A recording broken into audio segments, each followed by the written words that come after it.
최근 외국의 유명 유튜버가 과거 한국이 공개한 로봇을 업로드하며 현재는 어디까지 개발됐는지 알려달라는 영상이 외국인들 사이에서 화제가 되고 있습니다.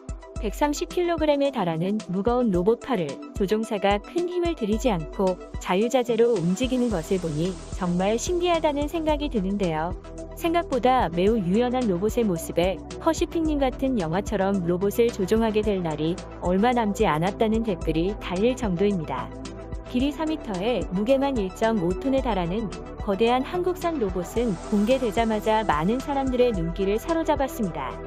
유명 IT 사이트와 외신들은 킬러 로봇이나 워머신이 드디어 만들어질 수 있는 발판이 마련되었다며 한국의 로봇을 앞다퉈서 보도했었고, 외국인 네티즌들 또한 이제까지 보지 못했던 새로운 로봇의 개발 소식에 기대된다는 반응을 보였는데요. 한국에서 개발한 로봇은 일본의 하지메 연구소에서 개발한 43호기 등보다 훨씬 더 유연하고 안정적인 걸음걸이를 보인다는 평가를 받아 한국의 우수한 기술력을 널리 알리기도 했습니다. 또한 2m 이상 크기를 키우면 안정성 문제 때문에 두 발로 걷기 힘들다는 로봇 공학자들의 생각을 벗어나 4m에 달하는 거대한 크기로 걷는 모습을 선보여 전문가들을 놀라게 만들었는데요.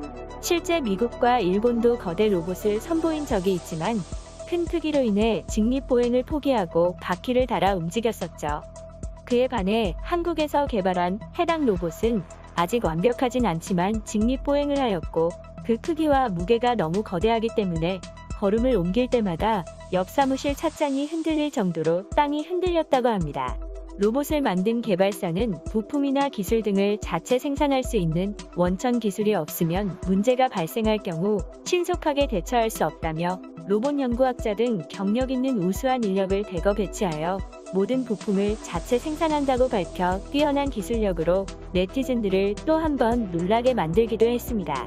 사람이 상단 가슴 부분에 합승하여 직접 조종하는 해당 로봇은 경기도 군포에 본사를 둔 한국미래기술이 트랜스포머, 로보캅, 터미네이터 등 SF 영화와 워크래프트, 디아블로 등의 게임 디자인을 맡았던 비탈리 불가로브와 함께 개발한 것인데요. 불가로브가 자신의 SNS에 4m의 길이에 1.5톤의 유인 로봇 제작을 한국과 함께 작업 중이라며 업로드한 영상은 곧바로 엄청난 화제가 되기도 했죠.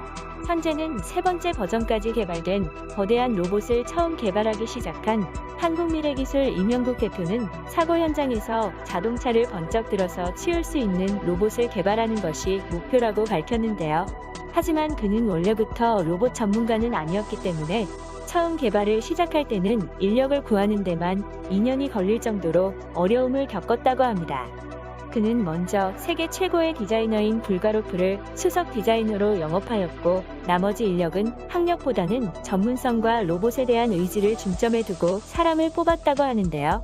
대학 교수 등 많은 전문가들이 참여하긴 했지만 설계 담당자는 헤드 학원 강사 출신이고, 제작 담당자들은 자동차 정비나 금속 관련 회사 출신이라고 밝혀 사람들을 놀라게 만들었습니다. 직립보행 로봇 중 가장 큰 로봇인 만큼 로봇 개발에서 최고 난이도라는 직립보행의 안정성 부분에 대한 문제와 무게가 너무 무겁다는 지적도 있지만, 탄소 섬유 소재를 이용해 무게를 줄이는 등 기술 보완을 통해 계속 발전해 나갈 것이라고 밝혔습니다.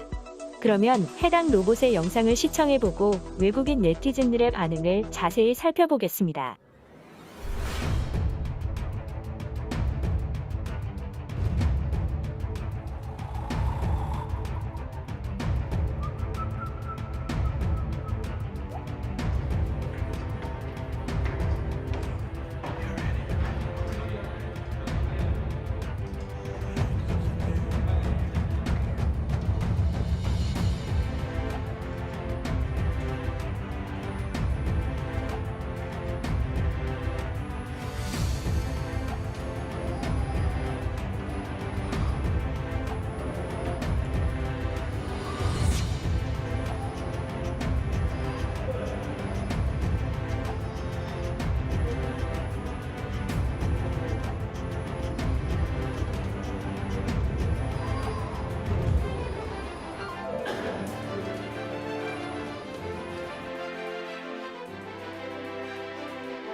과거 영상이 화제가 된 이유는 외국인들이 해당 프로젝트가 얼마나 진행됐는지 궁금해했기 때문인데요.